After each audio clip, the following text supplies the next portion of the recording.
constituição fundamental da matéria é tema que instiga pensadores e filósofos há muito tempo. Já no século V a.C., o grego Demócrito especulava sobre a existência de uma partícula elementar, que restaria invicta como última parcela de um corpo que passou por sucessivas divisões. Demócrito designou tal partícula por átomo e lançou as bases para a resposta à indagação milenar sobre de que é feito o mundo. Da especulação grega à comprovação física, mais de 2000 anos se passaram. As evidências surgiram apenas a partir de 1803, com o trabalho experimental de John Dalton, o primeiro a demonstrar que a matéria era elementarmente constituída de átomos e a propor um modelo atômico. A concepção do átomo como partícula elementar, porém, mostrou-se efêmera. A descoberta de partículas ainda mais fundamentais foi uma questão de tempo, conforme a investigação científica atingia escalas cada vez menores no estudo da matéria. Em 1897, Joseph Thomson descobriu o elétron, uma partícula de carga elétrica negativa contida nos átomos, o que demonstrou que também o átomo era uma partícula composta. No início do século XX, Rutherford descobriu o núcleo atômico, uma região de carga elétrica positiva concentrada no interior do átomo, em torno da qual orbitavam os elétrons, dando origem ao atual modelo da estrutura atômica. Em 1920, Rutherford descobriu o próton. Mais tarde, em 1932, James Chadwick confirmou no núcleo do átomo a presença de uma partícula de carga elétrica nula, o nêutron. Estabeleciam-se, assim, as chamadas partículas subatômicas, elétrons, prótons e nêutrons. O advento da física quântica introduziu o fóton enquanto partícula elementar mediadora das interações eletromagnéticas. A teoria dos elementos químicos induziu a proposição do neutrino, uma partícula elementar sem carga elétrica, de massa tão pequena quanto a de um elétron. A formulação da mecânica quântica relativística resultou na conclusão de que cada partícula possui uma antipartícula correspondente, com propriedades opostas às da partícula original. Na década de 1930, compreendia-se o mundo como constituído de elétrons, prótons, nêutrons, neutrinos, de suas respectivas antipartículas e de fótons. Nos anos seguintes, elétrons e neutrinos foram agrupados em uma classe chamada leptons, da qual mais 4 partículas foram descobertas. Os fótons foram incluídos na classe de partículas mediadoras, acompanhados de outras previstas teoricamente. Quanto aos prótons e aos nêutrons, descobriu-se que também eles não eram elementares, constituíam-se de quarks, partículas de carga elétrica fracionária descobertas na década de 1960 pelo físico contemporâneo Murray Gell-Mann. O estudo da estrutura da matéria ao longo do século XX resultou na construção do modelo padrão, corrente teórica predominante na física de partículas desde 1978. De acordo com o modelo, toda matéria é feita de 2 tipos de partículas elementares: as constituintes, denominadas férmions, e as mediadoras, ditas bósons. Os férmions correspondem aos leptons e os quarks, dos quais existem 12 e 36, respectivamente. Os bósons, por sua vez, são contados em 12 partículas, dentre os quais o fóton. Logo concluímos que os ambos tipos de partículas da natureza são os férmions e os bósons. A matéria que compõe os objetos que nos rodeiam é feita de férmions. Os férmions são partículas de meio spin, eles são associais, ou seja, eles se recusam a reduzir seu espaço de vida. É por isso que a matéria não é compressível e que podemos caminhar sobre o chão. Por contras, os bósons são as partículas com spin inteiro que são sociais. Eles gostam de se misturar com a luz, que se mistura com a luz, que é composta de fótons, que são bósons. O modelo padrão descreve com sucesso 3 das 4 interações fundamentais: a interação forte, a interação fraca e a interação eletromagnética. A tabela de partículas contém 12 partículas elementares, férmions, classificadas em 3 gerações da matéria. A matéria que nos rodeia faz parte da primeira geração. As 12 partículas elementares da matéria são os 6 quarks, que são divididos em up, charm, top, down, strange, bottom, os 3 elétrons, que são elétron, muon, tau, e os 3 neutrinos, elétron, muon e tau. 4 dessas partículas elementares são suficientes, em princípio, para construir um mundo que nos rodeia.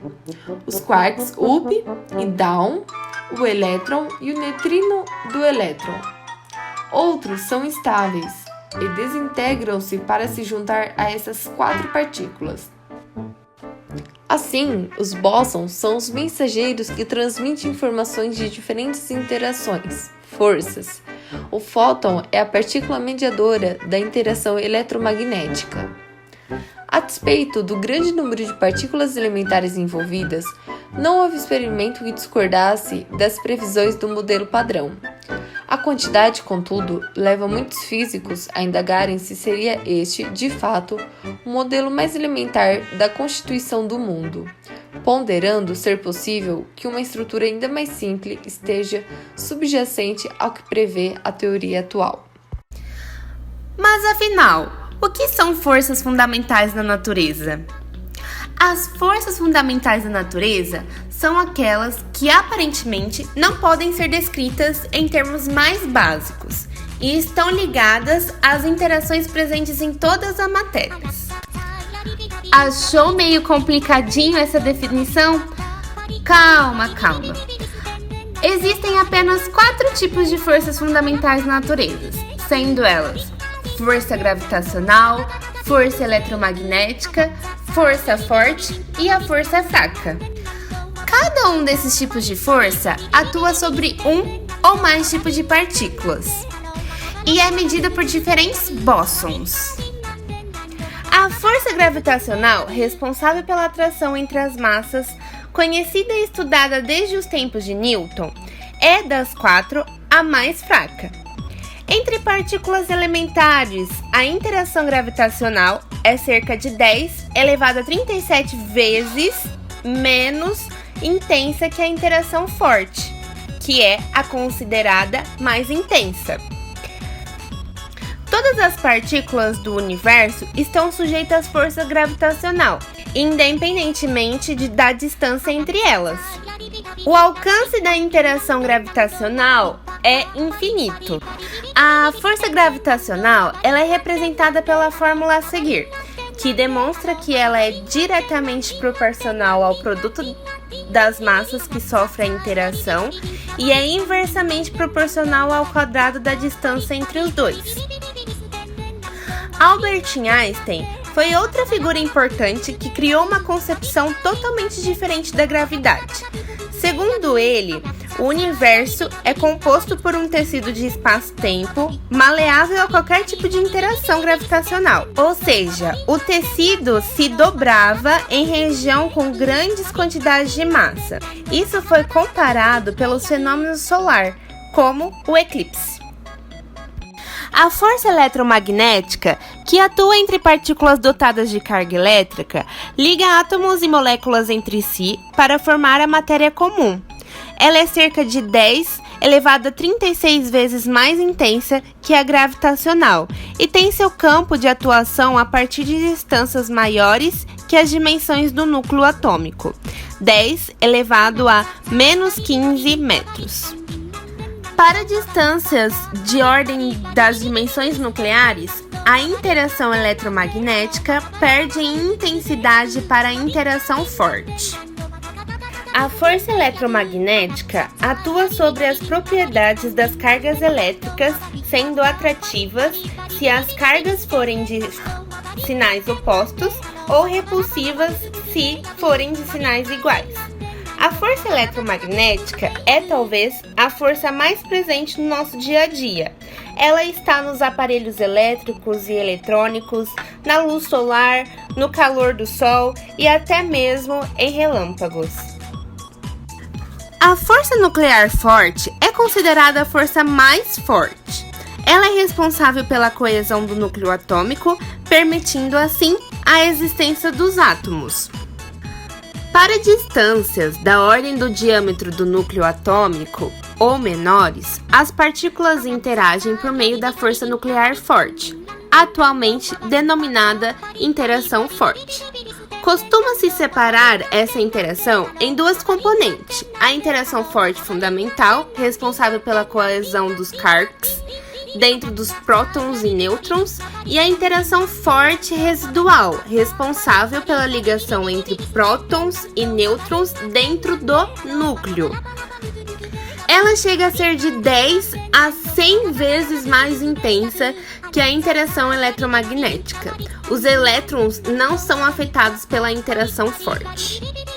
A força nuclear fraca tem raio de ação pequeno e somente participa dos processos de decaimento de certos núcleos instáveis, emissores de partículas beta, ou seja, ela participa do decaimento de algumas substâncias radioativas. Embora de curto alcance, ela chega a ser 10 elevado a 29 vezes mais intensa que a força gravitacional. Viu? Não é tão fácil assim. As forças fundamentais na natureza é uma moleza. Uau!